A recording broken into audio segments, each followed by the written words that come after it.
তুমি যেতে পারো। সত্যপতি, এই নাও তোমার খাবার। খাবার এনেছো? হ্যাঁ, খেয়ে নাও। দিদি, খাবার তো এনেছো, জল? ঠিক আছে, আমি জল আনতে ভুলে গেছি, তুমি খাবার খেতে থাকো, আমি তোমার জন্য জল নিয়ে আসছি। ঠিক আছে।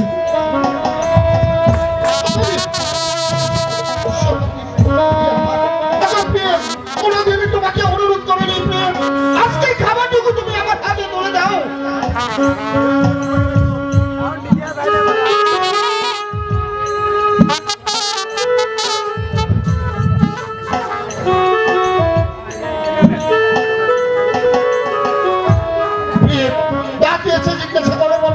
আমি সবগুলো খাবার খেয়ে ফেলেছি, ক্ষুধার জ্বালা সহ্য করতে না পেরে আমি সবগুলো খাবার খেয়ে ফেলেছি। তোমার যদি বিশ্বাস না হয় প্রহরীকে জিজ্ঞাসা করো। ঠিক আছে। প্রহরী, গাছ ছাড়ো। বেশ, এই নাও জল। ও মা, এই খাবার তুমি এত তাড়াতাড়ি খেয়ে ফেলেছো? হ্যাঁ দিদি, আজ 7 দিন ধরে কিছু খাইনি তো, ক্ষুধার জ্বালা সহ্য করতে না পেরে আমি সব খাবার খেয়ে ফেলেছি। তোমার বিশ্বাস না হলে প্রহরীর কাছে জিজ্ঞাসা করো।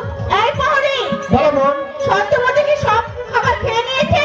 হ্যাঁ বোন, ক্ষুধা তো মেটে খাবার খেতে পারে না, তাই তো ওই খাবারগুলো নিয়ে যেতে না যেতে সবগুলো খাবার খেয়ে ফেলেছে।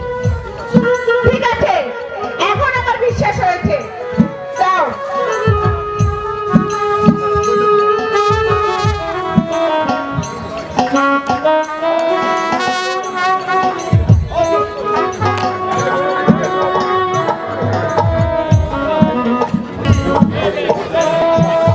বলো, তুমি অন্য জায়গায় কারাগারে যেতে হবে। ঠিক আছে ভাই, তুমি একটু অপেক্ষা করো, নিয়ে আসছি। তুমি দরজায় চলে এসো।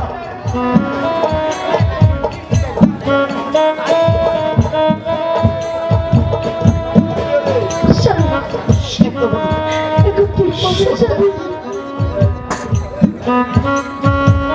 এখন কি বলবে? কোনো চিন্তা করো না মেয়ে, আমি তোমার পিছনে ছায়ার মতো লেগে থাকবো।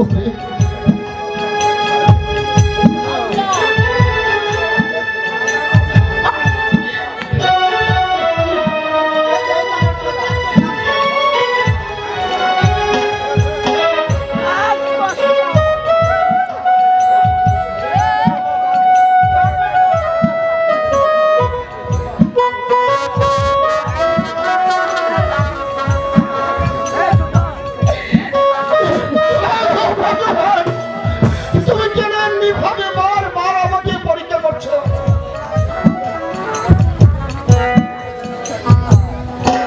পারাছি যা